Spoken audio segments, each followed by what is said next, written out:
జనరల్గా ఆగస్ట్ మాసం అంటే వచ్చే సంవత్సరానికి ఈ ఆగస్టులో ఈ procurement and supply of school kits మొదలవుతుంది అధ్యక్ష.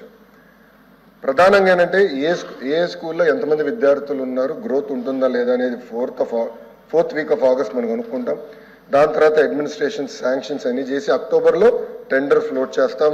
దాని తర్వాత నెగోసియేషన్స్ అంతా చేసి వర్క్ ఆర్డర్స్ జనవరిలో ఇష్యూ చేసి మన పిల్లలు విద్యార్థులు స్కూల్కి వెళ్ళే సమయానికి కిట్స్ రెడీగా పెడతారు. That is the process. అంటే గత ప్రభుత్వానికి చాలా సమయం ఉంది.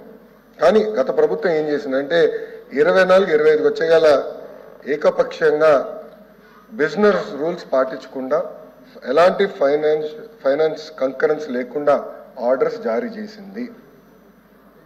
ఇది వాస్తవం నాకు తెలియలేదు అధ్యక్ష, ఈరోజు తెలుసుకున్నాను. పెద్దలు ప్రశ్న వేసారనుక వాస్తవం ఇది ఈరోజు బయటకు వచ్చింది.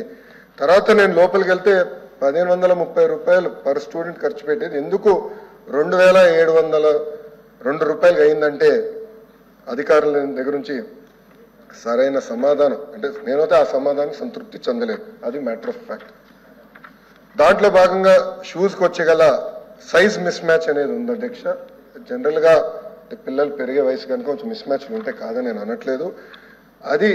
అదే స్కూల్లో కానివ్వండి, మండల్ స్థాయిలో జిల్లా స్థాయిలో రీప్లేస్మెంట్ ఆప్షన్ ఇచ్చాం. సో ఆ ప్రాబ్లం లేకుండా చేస్తాం. బ్యాగ్స్కి వచ్చేగల నాణ్యత లేదనేది పెద్దలు చెప్పారు, అది ఫీల్డ్లో కూడా కంపడింది. చాలా ఆర్టికల్స్ కూడా దీనిపైన వచ్చినాయి.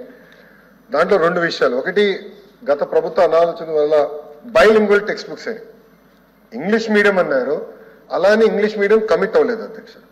సో ప్రతి టెక్స్ట్ బుక్స్ ఒక పక్కన తెలుగు ఉంది, ఇంకో పక్కన ఇంగ్లీష్ ఉంది. అంటే వెయిట్ పెరిగింది అధ్యక్ష.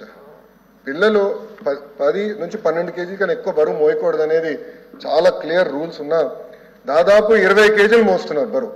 దానికి ప్రధానమైన కారణం బైలింగ్వల్ టెక్స్ట్ బుక్స్. సో ఈ బైలింగ్వల్ టెక్స్ట్ బుక్స్ ఏం చేయాలనేది కూడా మేము డిస్కస్ చేస్తున్నాము. అంటే ఎట్లా తీసుకెళ్ళాలి ఇది ముందరికి అనేది మేము డిస్కస్ చేస్తున్నాం అధ్యక్ష.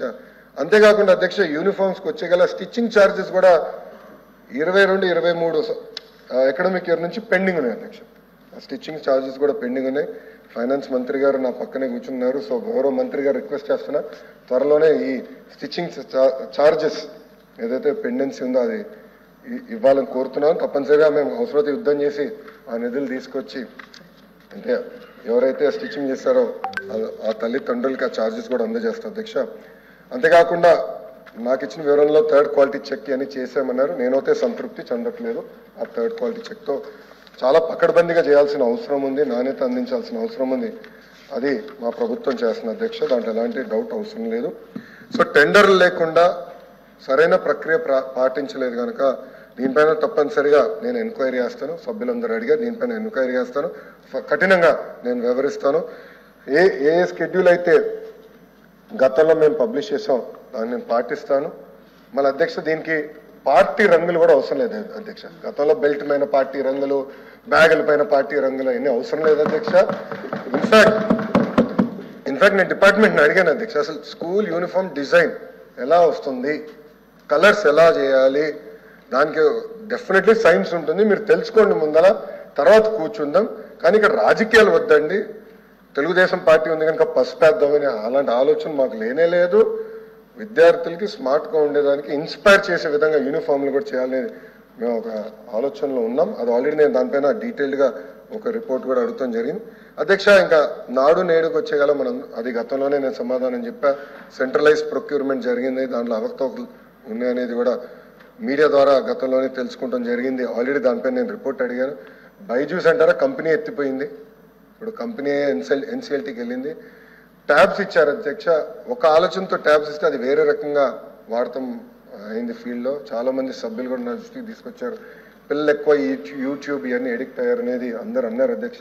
అది అందరితో కూడా నేను చర్చిస్తాను, దాన్ని ఏం చేయాలో దాన్ని బట్టి we will go forward. But అధ్యక్ష, ఒక పక్కన తల్లికి వందనం అవ్వచ్చు, ఇంకో పక్కన ఈ కిట్ అవ్వచ్చు. End of the day outcomes రావాలి అధ్యక్ష. అంటే పిల్లలు చదువుకోవాలి, అవుట్కమ్స్ రావాలి. Reading, comprehension, writing, mathematics, basic outcomes అనేది రావాలి. ఈరోజు ప్రభుత్వ పాఠశాలలో సంఖ్య తగ్గుతుందంటే దానికి కారణం అవుట్కమ్స్ లేదనేది నేను బలంగా నమ్ముతున్నాను అధ్యక్ష. అది ఆల్రెడీ నేను మొన్న హౌస్లో కూడా నేను చాలా స్పష్టంగా చెప్పాను. టెక్నాలజీతో జోడించి అవుట్కమ్స్ మానిటరింగ్ చేద్దాం, పాజిటివ్గా తీసుకెళ్దాం అని చెప్పాము. ఇంకా 2-3 NGOs కూడా మొన్న వచ్చి కలిశారు, వాళ్ళతో కూడా నేను మీటింగ్ పెట్టుకుంటున్నాను. దీన్ని ఎట్లా పకడ్బందీగా చేసి అవుట్కమ్ మానిటరింగ్ చేయాలి. ఎన్డీఏ ప్రభుత్వం లక్ష్యం ఒకటే, ప్రైవేట్ పాఠశాలల కన్నా అద్భుతంగా ప్రభుత్వ పాఠశాలలు రూపొందిస్తాం, అవుట్కమ్స్ సాధిస్తామని ఈ సభాముఖంగా మీ అందరికీ నేను తెలుపుతున్నాను అధ్యక్ష. మీ అందరు తెలుసు అధ్యక్ష, KGBV మోడల్ స్కూల్స్లో అద్భుతంగా అవుట్కమ్స్ వస్తున్నాయి. దానికి కారణం ఆనాడు అన్న ఎన్టీఆర్ స్థాపించారు. రెసిడెన్షియల్ అవటం వల్ల రిజల్ట్స్ ఈరోజు కూడా ప్రైవేట్తో పోల్చితే చాలా అద్భుతంగా ఉంది అధ్యక్ష. దానికి ధీటుగా మేము ఇచ్చేస్తాం. విద్యా కానుక కిట్ 100% మేము కొనసాగిస్తున్నాం. దాంట్లో ఎలాంటి సందేహం అవసరం లేదు అధ్యక్ష.